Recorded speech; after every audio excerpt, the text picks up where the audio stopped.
Departamento de Engenharia dos Sistemas. Tem experiência em pesquisa de sistemas conservacionistas de produção de grãos e fibras. E é a primeira palestra da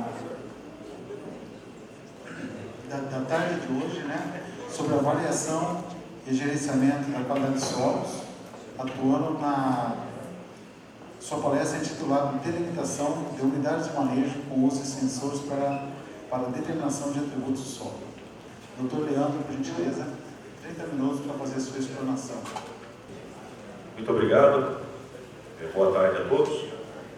Vamos retomar então aqui os trabalhos. E o desafio colocado foi falar em 30 minutos sobre esse tema que é tão interessante e tão diverso. Então, o que eu vou tentar fazer aqui é um apanhado geral. Por favor, tomem nota, né, daquilo que tiverem dúvidas. Ao final, a gente tenta responder as perguntas. Tá joia?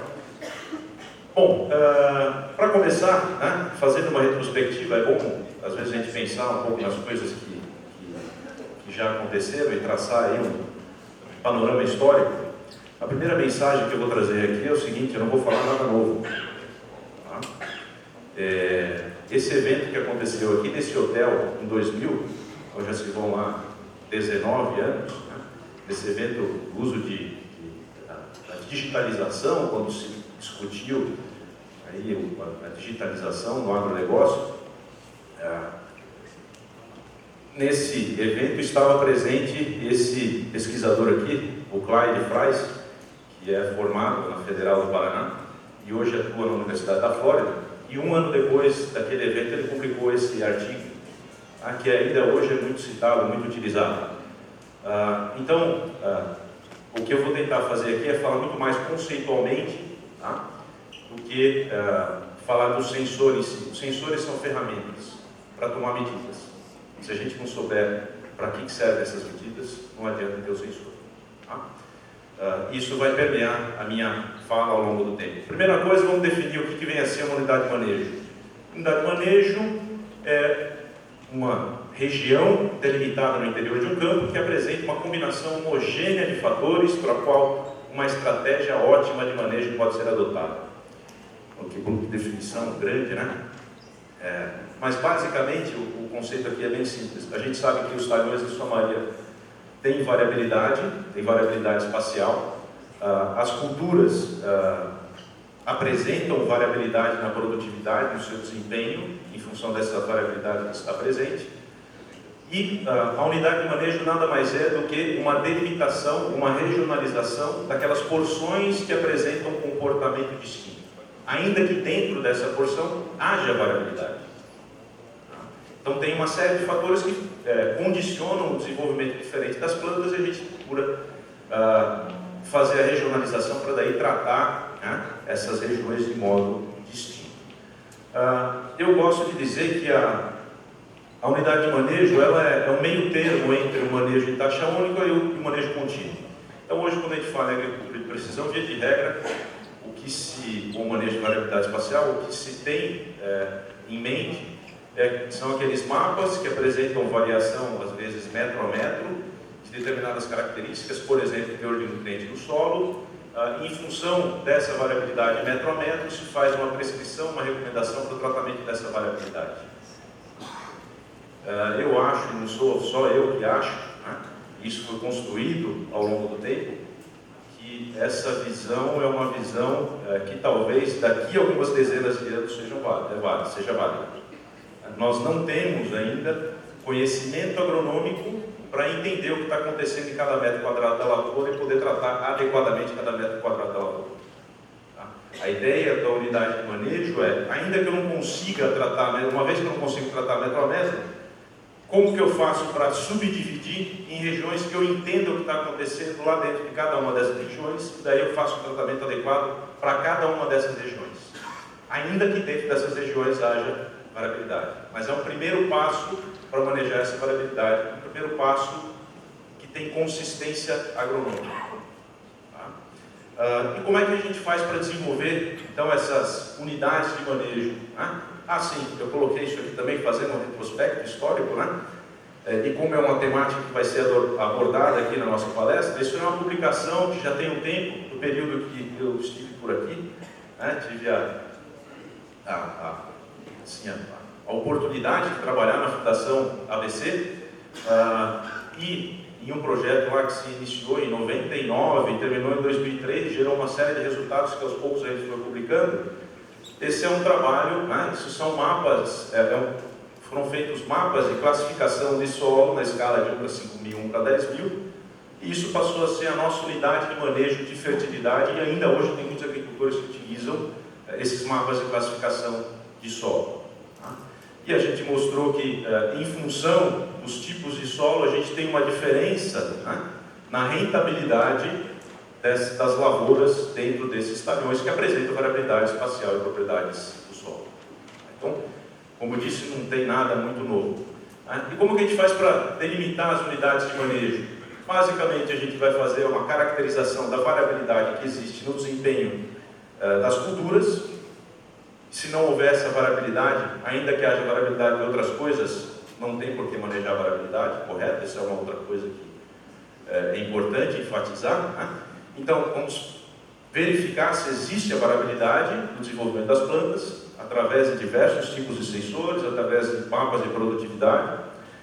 Vamos fazer a caracterização da variabilidade de propriedades temporalmente estáveis do solo, então a gente vai falar de sensores para fazer esse tipo de caracterização, e aí nós vamos juntar essas duas coisas em grupos.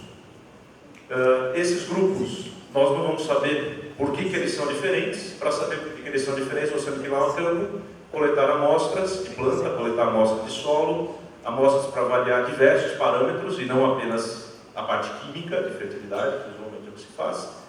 E em função daquilo que a gente encontrar, nós vamos estabelecer, então, diversos manejos diferenciados. Tá? Então, esse é um passo a passo, e hoje nós vamos nos ater mais nesta parte que está aqui. Tá? E eu disse para vocês que a gente tem algumas dificuldades em manejar a variabilidade espacial, e eu acho que a unidade de manejo encaixa no momento que nós estamos em todo esse desenvolvimento tecnológico e de conhecimento agronômico. Tá? Então, a gente tem uns desafios para manejar a variabilidade espacial. O primeiro deles é a caracterização da variabilidade. Muito daquilo que a gente não consegue explicar é porque a variabilidade induzida. Tá? Então, a distribuição inadequada de palha pela colhedora vai causar uma série de problemas de induzir variabilidade na lavoura, quer seja pelo acúmulo de nutrientes, quer seja pela disponibilidade hídrica, quer seja pela dificuldade de fazer a operação que vem na sequência. Então, essa é uma variabilidade induzida. Outra variabilidade induzida, isso aqui é um mapa de produtividade. Usualmente, os produtores chegam com esse mapa e daí me pedem, explica o que está acontecendo. Quando eu vejo essas coisas aqui muito lineares, né, aí eu pergunto para ele, como é que você fez? Conta a história desse mapa. Me conta a história. Então, tem variabilidade por isso aqui. Ele fez a semeadura não ficou legal, ele fez uma nova semeadura, e aí ele induziu variabilidade. Se isso aqui for no plano de informação para tomar decisão em relação ao que se vai fazer com essa lavoura, está tudo furado, porque essa variabilidade não é aquela que é a natural da lavoura, ele induziu essa variabilidade. Então, nós temos esse tipo de dificuldade. Outra dificuldade é que nós ainda utilizamos muita amostragem. Os sensores vêm para auxiliar a reduzir esse problema, né? Fazendo uma amostragem mais densa, mas ainda hoje, né, se utiliza muito, né, a amostragem esparsa. Então, isso aqui é um mapa de saturação por bases, 6 amostras por hectare, uma amostra a cada 2 hectares, uma amostra a cada 4 hectares. Não tem nada a ver. E se eu usar isso aqui ou isso aqui para fazer a recomendação de calagem, ao invés de reduzir a variabilidade, eu vou aumentar a variabilidade. E eu vou, então, alimentar um sistema insano de correção da variabilidade que eu estou induzindo ou que eu estou mensurando de uma maneira inadequada. E também nós temos, né, em função de condições climáticas, principalmente, né, em função de suscetibilidade, às vezes, de um material genético que é diferente do outro, a questão da variabilidade temporal. Então, visão de curto prazo é o que graça hoje. Essa é uma região um pouco diferente, mas em termos gerais essa visão de curto prazo é o que graça de norte a sul. Quando você tem visão de curto prazo, você disser para o sujeito que, olha, eu preciso medir por uns 2, 3 anos para entender o que está acontecendo, para daí de fazer uma recomendação adequada. Ele fala, não, tem um sujeito que vem aqui que me diz amanhã o que eu preciso fazer. Tá bom, vai lá para o sujeito, né? Unidade de manejo, nós queremos manejar coisas que são temporalmente estáveis. Vamos começar do começo. Se a gente conseguir manejar o que é temporalmente estável, depois o que oscila num intervalo menor, a gente tenta ir gradativamente operacionalizando coisas que variam em menos tempo. Tá? Então, a unidade de manejo ajuda a gente a lidar com isso daí. E um outro baita problema que a gente tem, né, é a falta de qualidade da mecanização, que em parte é devido à falta de qualidade das máquinas, mas em grande parte é devido ao atropelo, né, a operacional em detrimento à qualidade daquilo que é feito. Então, hoje se gera um monte de variabilidade espacial por conta de não conseguir fazer uma aplicação bem feita de fertilizante, que tem um perfil desuniforme nas áreas, e por conta de ter equipamentos que fazem aplicação em taxa variável e você não sabe se aquela aplicação está sendo efetivamente realizada. Porque o que o equipamento te apresenta como aplicado, na verdade, é a rotação de um eixo. O produto foi depositado. Agora, como que ele foi distribuído, muitas vezes não tem uma qualidade que seria desejada. Então, vejam, quando a gente tenta fazer coisas metro a metro, tendo essas dificuldades todas, dá para desconfiar que não vai dar certo. Né? Então, a unidade de manejo ajuda a gente a lidar com essas dificuldades. Eu sei que estou errando, eu ainda não tenho capacidade técnica e de recursos humanos para fazer da maneira que tornaria possível fazer metro a metro. Então, eu vou fazer aquilo que hoje eu consigo dominar, e a unidade de manejo é uma estratégia interessante para fazer isso. Tá? Além, na possibilidade, né, se porventura você também conseguir mensurar, muitas vezes a gente mensura apenas um parâmetro, né? Então, se eu pegar esse mapa de teor de potássio, esse mapa de produtividade, e gerar uma correlação, eu vou ver que deu 0,68. Correlação positiva e forte. Opa, está faltando potássio. É isso? E se eu olhar aqui a correlação com areia, que é negativa, é muito forte. Será que é o potássio ou será que é a água? Os teores aqui variam, mas varia de alto muito alto. Tá? Então, essa interpretação não é só química, não é só física, é um conjunto de fatores. Quando se faz uma amostragem que tem que ser esparsa e custa muito caro você determinar só a química, é mais desafiador você fazer para diversos outros parâmetros. Quando se trabalha com amostragem direcionada, que é o que a gente faz com a unidade de manejo, você consegue investigar mais parâmetros. Tá? Então, basicamente, né, com o uso de sensores, o que se consegue fazer é estabelecer essas regiões num nível de detalhamento cada vez melhor. E, ainda que a gente não tenha sensores que vão mensurar exatamente o parâmetro que você quer alterar, por exemplo, qual que é o teor de potássio, o teor de fósforo, o teor de cálcio, ainda que a gente não tenha sensores para isso, existem sensores que permitem caracterizar a variabilidade do solo, daquele ambiente que condiciona a dinâmica de nutrientes. Tá? Então, indiretamente, utilizando esses sensores, a gente consegue fazer uma aproximação dessas coisas que a gente maneja, né, como doses de produtos que vão ser aplicados. Então, a gente tem aqui, esse é para demonstrar, isso aqui é um mapa de produtividade de algodão, aqui é um mapa de produtividade elétrica, vejam o nível de detalhe das manchas que a gente consegue, né, utilizando sensores que percorrem toda a área, e aqui a gente tem esses pontinhos em azul, foram os pontinhos que foram utilizados no mapeamento de produtividade elétrica, e esses pontinhos em vermelho são pontos de uma amostragem usualmente realizada para predizer espacialmente qual que é o teor de argila no solo. Então, daí dá para dar uma ideia na resolução, né, nesse efeito de resolução. Bom, vamos entrar então para falar um pouquinho em termos de sensores. O que é um sensor, né? Gosto de definir as coisas quando a gente vai falar. Sensor é um dispositivo que responde a um estímulo físico-químico de uma maneira específica e cujo sinal pode ser transformado em uma grandeza física para fins de medição ou monitoramento. Então, a definição do sensor é isso. Então, se eu tenho um sensor, esse sensor vai mensurar uma determinada grandeza física, que tem relação com uma determinada propriedade, né? E eu posso tomar uma ação em função da leitura desse sensor, se eu souber analisar os sinais que esse sensor está gerando. Né?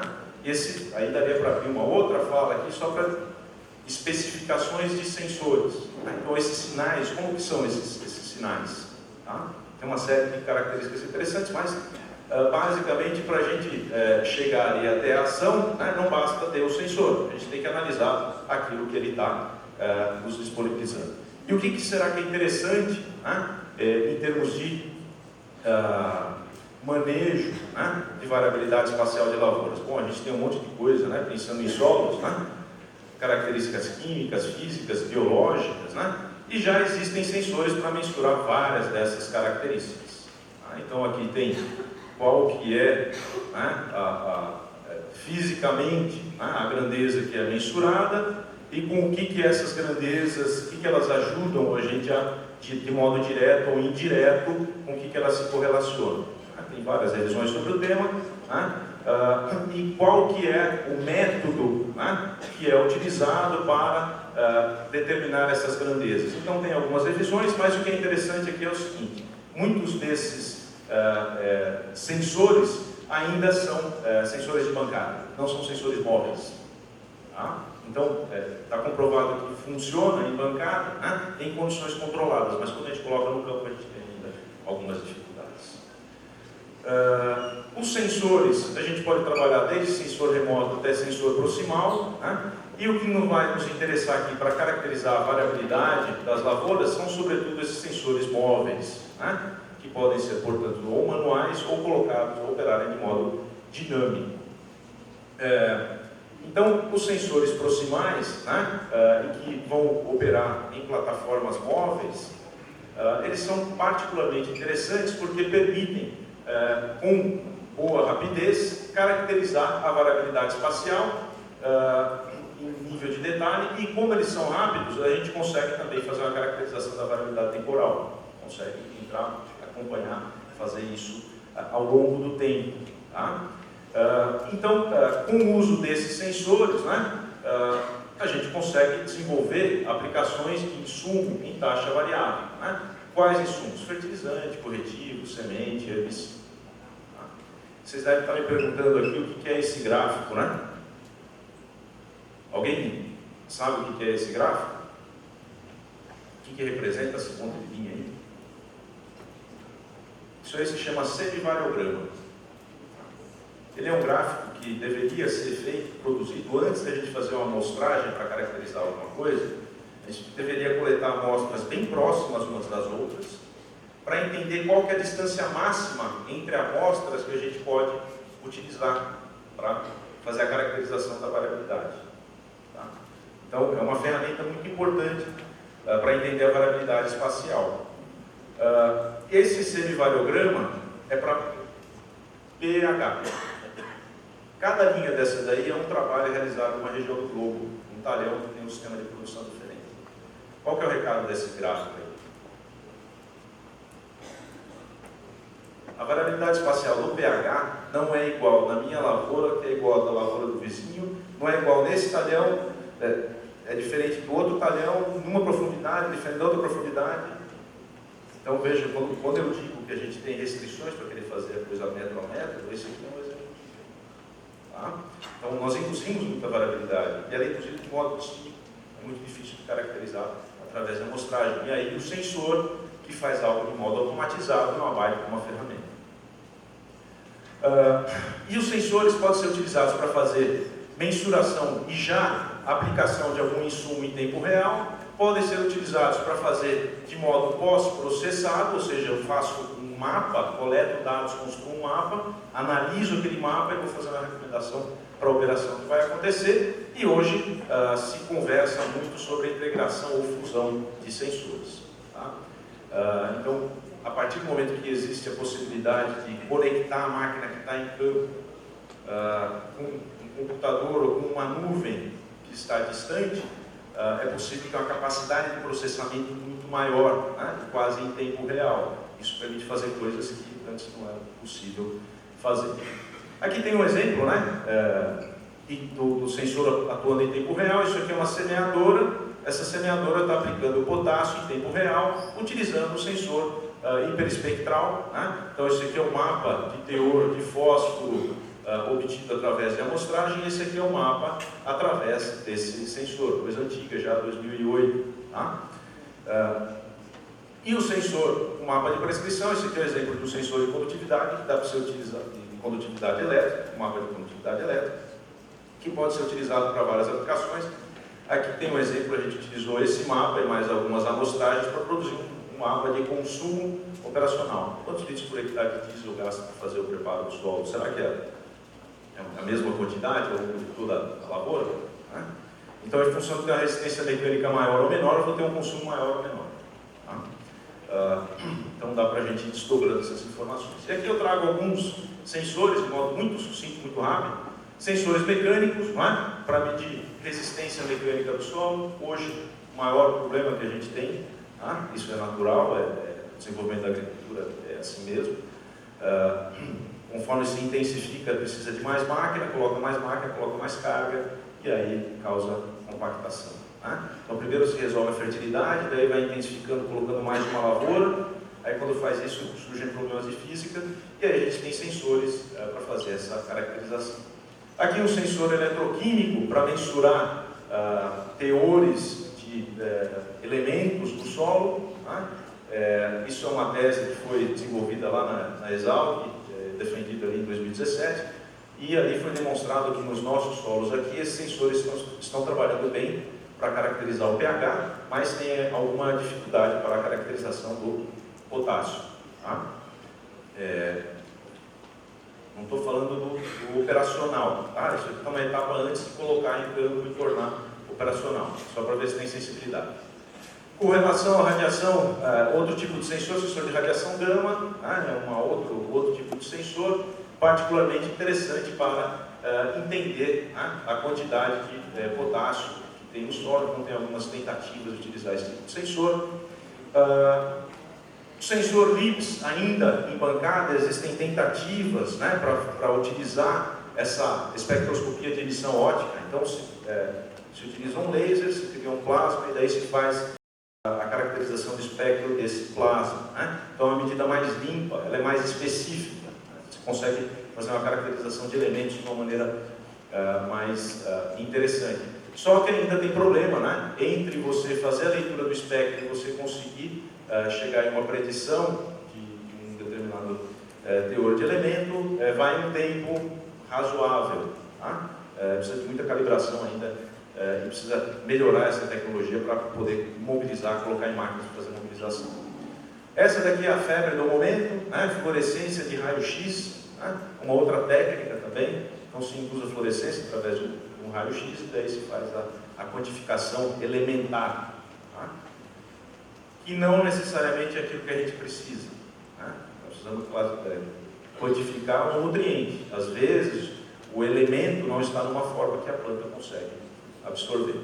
Mas são coisas que vêm sendo investigadas. Sem dúvida nenhuma, o Nani provavelmente vai falar um pouquinho sobre espectroscopia. É uma outra técnica. Então, através da refletância em vários comprimentos de onda, se consegue caracterizar os mais diversos materiais, não é diferente em solos. Existe muita coisa feita com espectroscopia, e no caso dos solos, em condições de bancada já funciona bastante bem, mas para levar isso para campo ainda é um desafio. Fazer boas medidas em campo ainda é um baita desafio. Então, veja, isso daqui é a haste onde tem o sensor, que é só essa fibra ótica aqui, e tem um monte de outras coisas aqui, que é para descartar o quê? Descartar quando o sensor está fazendo a leitura no solo que está nessa condição, ou quando tem isso aqui, ou quando tem isso aqui, ou quando tem isso aqui. Então eu preciso revestir o meu sensor de uma série de subsistemas para garantir a qualidade da medida que está sendo realizada. E aqui é um exemplo do espectro, um sensor com bom contato e outro um sensor contato ruim com aquilo que está sendo sensoriado. Então tem essa monte de dificuldades, né, que gradativamente vêm sendo superadas. O que hoje se discute muito é a questão de fusão de sensores, né? Então colocar um sensor óptico com um sensor mecânico, um sensor capacitivo e tentar juntar todas essas informações para extrair, para entender melhor os elementos de aquilo que está acontecendo no solo. Então, hoje, basicamente utilizando o sensor infravermelho, sensor de pH e sensor de condutividade elétrica, já se consegue um bom modelo de regressão para pH, para magnésio total, razoável para fósforo, né? E aí gradativamente vai caindo o bombom. O bombom é a predição. Tá? Então isso é algo que a pesquisa está tem muita gente trabalhando, né, na fusão de sensores, no uso de vários sensores que medem propriedades físicas distintas. Tá? E um artigo muito interessante, depois, quem tiver curiosidade pode repassar essa referência aqui, né? É um sensor que os pesquisadores utilizaram, um sensor de infravermelho, condutividade elétrica, para fazer a predição esse SMAF, que é um índice de qualidade do solo, que aí aborda não apenas a parte química, nem só a parte física, nem só a parte biológica, uma tentativa de juntar todas essas coisas em um índice só. É bastante interessante esse trabalho. E aquele que eu venho trabalhando há mais tempo, né, e aqui talvez a gente possa discutir um pouco mais, é o sensor de condutividade elétrica.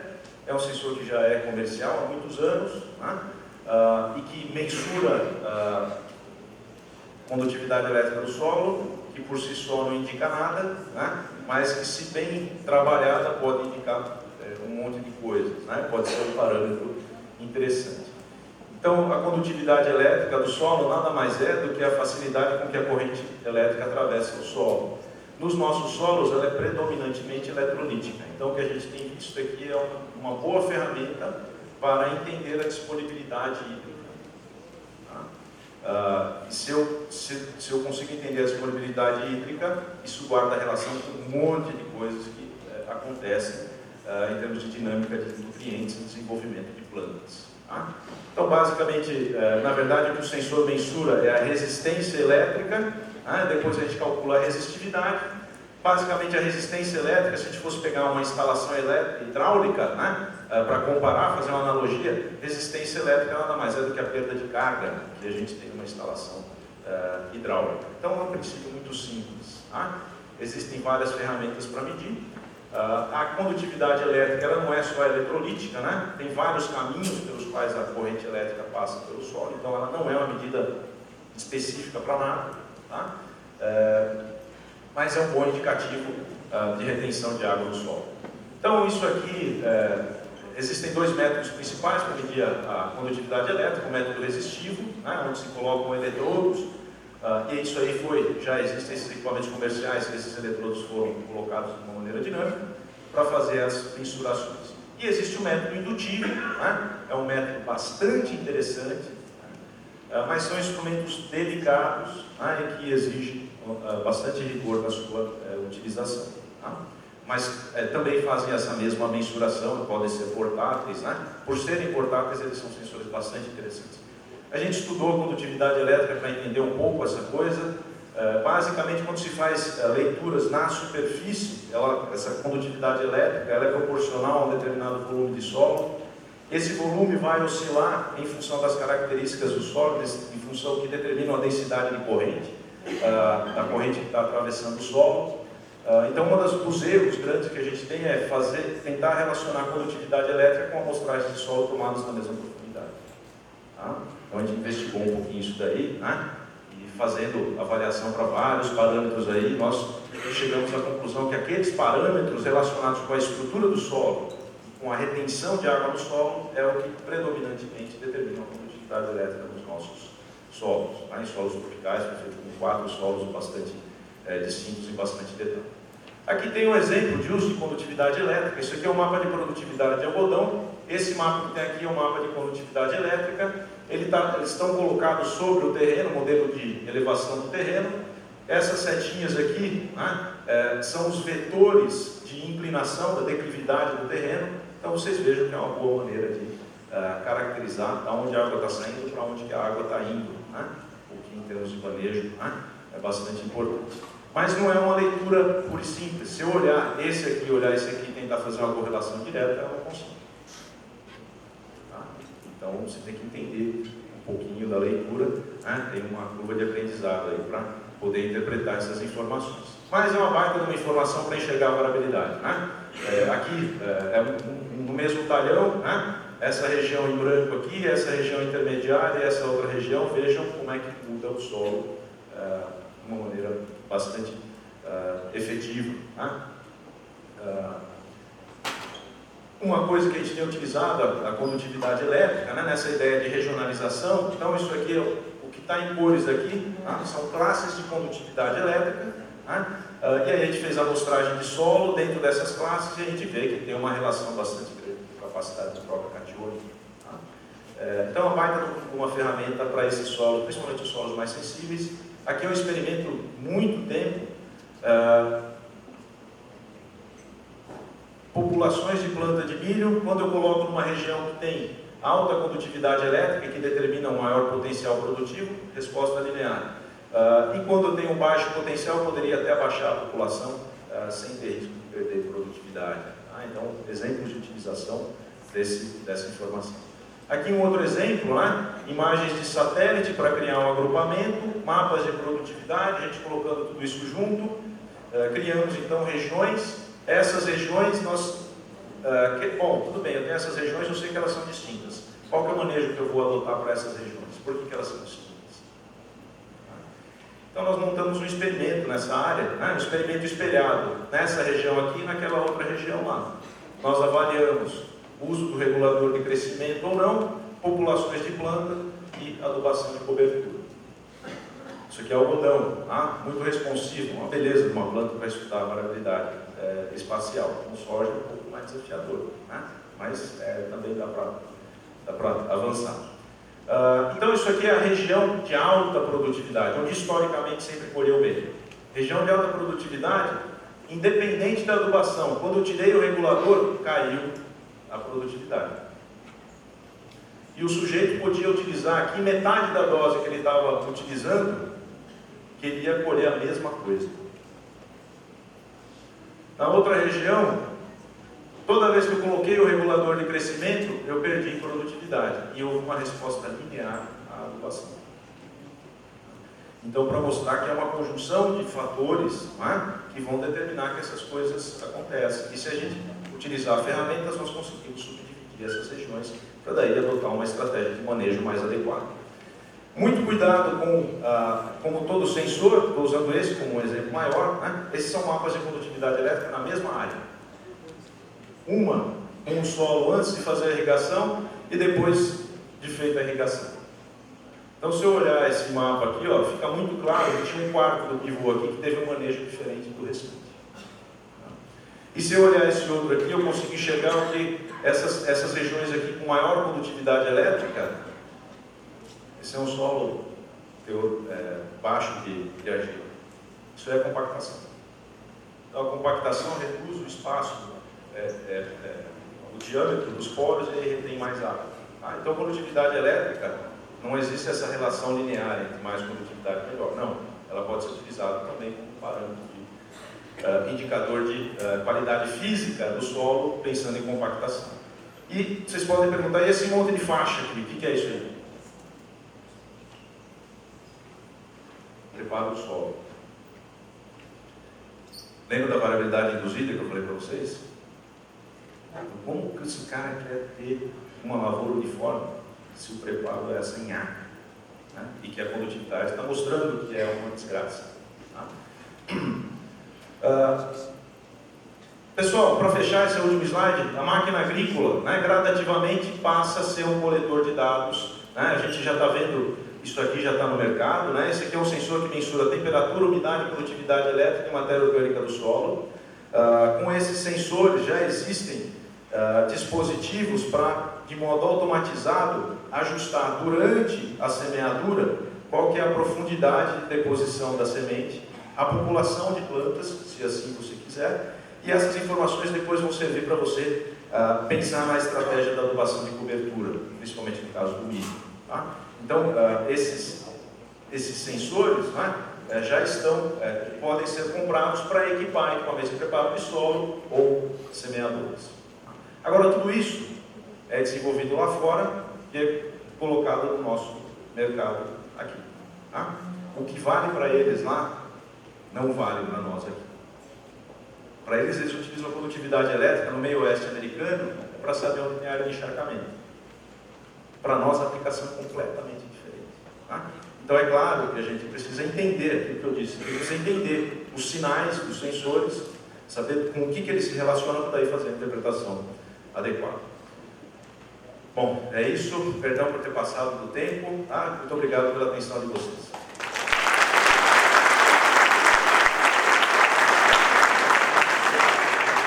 Obrigada, Leandro, pela possibilidade de a gente ouvir teus trabalhos, né, e de realmente estar aqui na nossa região.